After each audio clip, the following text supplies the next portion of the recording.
Hello hello hello, क्या हाल है। आज मैं आपके लिए लेकर आई हूँ एक बहुत ही कमाल का वीडियो, जिस वीडियो के अंदर हम देखने वाले हैं कि भैया आप रीडिंग करके सिर्फ और सिर्फ अपना वक्त जाया क्यों कर रहे हैं।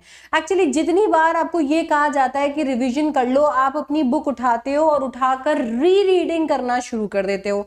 अब क्या है, जब भी आप रीडिंग करते हो, जो कि by the way is not revision, तो रीडिंग करते वक्त बुक में जब आपको चीजें फेमिलियर दिखती है, क्योंकि नेचुरली आपका ब्रेन सबकॉन्शियसली उन वर्ड्स को, उन डेफिनेशंस को, उन पैटर्न्स को रिकॉग्नाइज करने लगता है। तो जब वो रिकॉग्नाइज हो जाती हैं, चीजें आपको फेमिलियर दिखती हैं, तो आपके मुंह से निकल आता है आता है। आप चैप्टर को पढ़ते हो, डेफिनेशन को पढ़ते हो, पैटर्न्स को रीड करते हो और आपको लगता है कि आपको वो टॉपिक तो आता है, बट क्या आप उसे रिकॉल कर सकते हैं बिना बुक के एग्जाम में? क्योंकि एग्जाम के अंदर आपके पास किताब नहीं होगी। किताब को देख के कितनी बार आप आता है बोल सकते हो, इस पे आपको नंबर नहीं मिलेंगे। क्या आप बुक बंद करके उस टॉपिक को वैसे ही रिकॉल कर सकते हो जैसे बुक में लिखा हुआ है? नहीं ना। ऐसा इसके लिए है क्योंकि रीडिंग सिर्फ एक इल्यूजन क्रिएट करता है ऑफ आता है। दिस इज नॉट रिविजन, ठीक है। And let me tell you, this is the reason why you are blanking out in your exams. This is the reason why, because आपको लगता है कि कोई टॉपिक आपको आता है और आप उस टॉपिक को लाइटली लेते हो और चले जाते हो। अब जब एग्जाम के अंदर आपसे क्वेश्चन पूछा जाता है तो सीबीएसई ये नहीं देखता कि मेरे बच्चे को कितना सारे टॉपिक्स रिकॉग्नाइज हो रहे हैं, अरे वाह ये तो चैप्टर को रिकॉग्नाइज कर पा रहा है।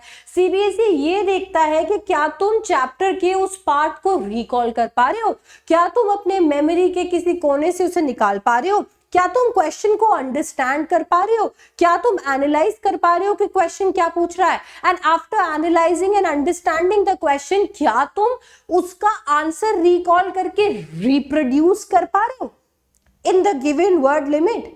आपको जितने वर्ड्स की लिमिट दी गई है उतने में तुम अपने वर्ड्स के अंदर क्या उसे लिख पा रहे हो।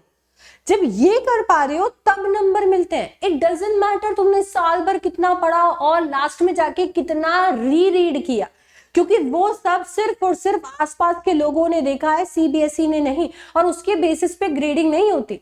ग्रेडिंग इस बेसिस पे होती है कि कितना तुम याद रख पाए, कितना तुम समझ पाए, कितना तुम देखकर एकदम अपने कॉग्निशन को एक्टिव कर उसका आंसर रिप्रोड्यूस कर पाए, अपना आंसर लिख पाए। तो तुम्हें अगर काम करना है तो तुम्हें इन दो चीजों पे काम करना है मेरी जान। ये दो चीजें हैं जो तुम्हारे लिए सबसे ज्यादा इंपॉर्टेंट है। एक तो रिकॉल करना है और एक रिप्रोड्यूस करना है।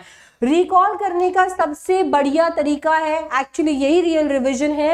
रिकॉल करने का सबसे बढ़िया तरीका है अपनी बुक बंद कर दो, जिस चैप्टर को रिवाइज कर रहे हो उसके बारे में जितनी भी चीजें जानते हो बड़ी अनटाइडी मैनर में ही सही, बस इधर उधर स्क्रिबल कर दो। कोशिश करो कि आप अपने दिमाग के अंदर वो सारे फिगर्स, डायग्राम्स, बार ग्राफ्स, आपके वर्ड्स, आपके डेफिनेशंस, आपके टाइप्स, आपके डेरिवेशंस, फॉर्मूले, सब कुछ अपने दिमाग में तुम रीप्ले कर रहे हो। एंड देन इसके बाद में तुम उसको स्क्रिबल कर रहे हो कहीं, तो नहीं तो अपने दिमाग में चला रहे हो एंड वापस रेफर कर रहे हो अपनी बुक को।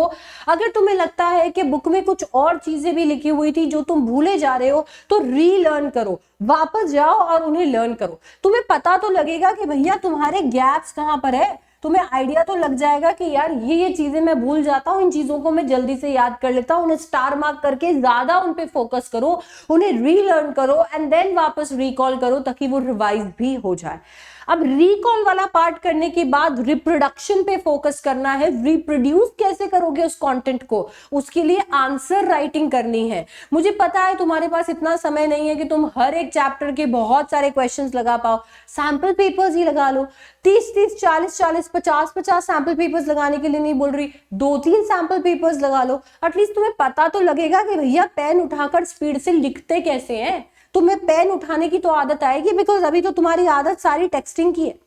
तो वो बिल्ड करने के लिए ही सही 2 से 3 सैंपल पेपर सॉल्व करो, ताकि तुम्हें आंसर राइटिंग और आपका कंटेंट रिप्रोडक्शन का स्ट्रैटेजी पता चले। तुम्हारे खुद का टिप्स एंड ट्रिक्स डेवलप हो कि यार मैं आंसर्स कैसे लिखूं। तुम खुद समझ पाओ कि मैं क्वेश्चन समझ भी पा रहा हूं या नहीं, मैं आंसर ठीक लिख भी पा रहा हूं या नहीं, मेरे आंसर्स मार्किंग स्कीम से मैच भी हो रहे हैं या नहीं।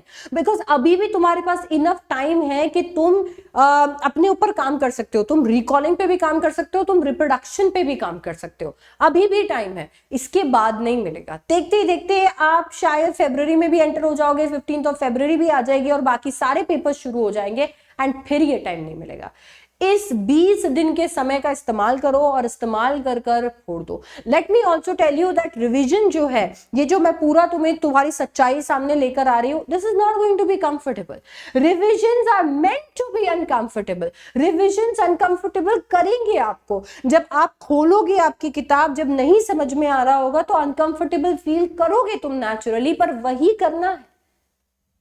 फील करो वो अनकंफर्ट, वो डिस्कंफर्ट फील करो वो अनकंफर्टेबल फीलिंग को जो तुम्हें रिविजन प्रोड्यूस करता है।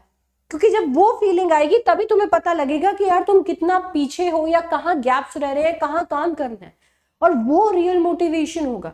तुम्हें किसी और मोटिवेशन की जरूरत नहीं पड़ेगी और तुम लग जाओगे पढ़ाई करने के लिए, कोई डिस्ट्रैक्शन नहीं आएगा फिर सामने। तो अगर रिवीजन करना है तो रिवीजन की तरह करो, री रीडिंग करना बंद करो, क्योंकि इससे सिर्फ तुम अपना समय जाया कर रहे हो और कुछ नहीं। समझ गए? तो रिवीजन बोले तो रिकॉलिंग प्लस रिप्रोडक्शन कैसे करना है मैंने तुम्हें बता दिया, ठीक है। अभी तक अगर री रीडिंग कर रहे थे तो रोक दो और अपने उस फ्रेंड के साथ जरूर इस वीडियो को शेयर कर देना जो री रीडिंग करके रिवीजन समझ रहा है, और उसकी भी आंखें खोलने में मदद कर देना। और इसके साथ साथ में अभी तो मैंने क्लास 12 का रिवीजन बताया, मुझे पूरी उम्मीद है कि CUET का तो तुमने पढ़ना तक शुरू नहीं किया होगा, बट तुम चिंता मत करो, मैं हूं।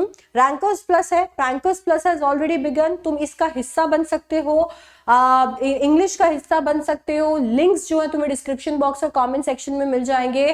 तुम 200 रुपए से भी कम की महीने की फीस के अंदर इंग्लिश एंट्रेंस एग्जाम CUET 2026 के लिए पढ़ सकते हो मेरे साथ, मेरी एक्सपर्टीज के साथ। Links are given in the comment sections and the description box. Just sign up for Rankers Plus and you'll be sorted for CUET at least.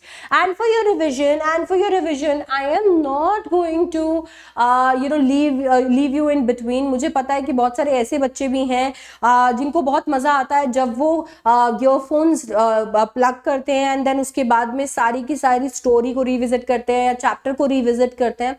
For that kind of your revision, my playlist is all done and completed. इस channel पे मेरी playlist पे जाओ और playlist पे जाकर A to Z सारे chapters, सारे राइटिंग के कॉन्सेप्ट सब देख डालो and you'll be all sorted for that kind of revision. But for recalling and reproduction, you have to sit, my friend, and give that time to each of your subject. आपके of your subjects, it could be English, your physics, your chemistry, your bio, your maths. You have to actually sit, prepare your mind, feel that discomfort and लग जाओ revision के लिए। अगर ये video पसंद आया तो वीडियो को लाइक करो, शेयर करो और इस चैनल को सब्सक्राइब करो, and I will see you in the next one. Bye bye, take care.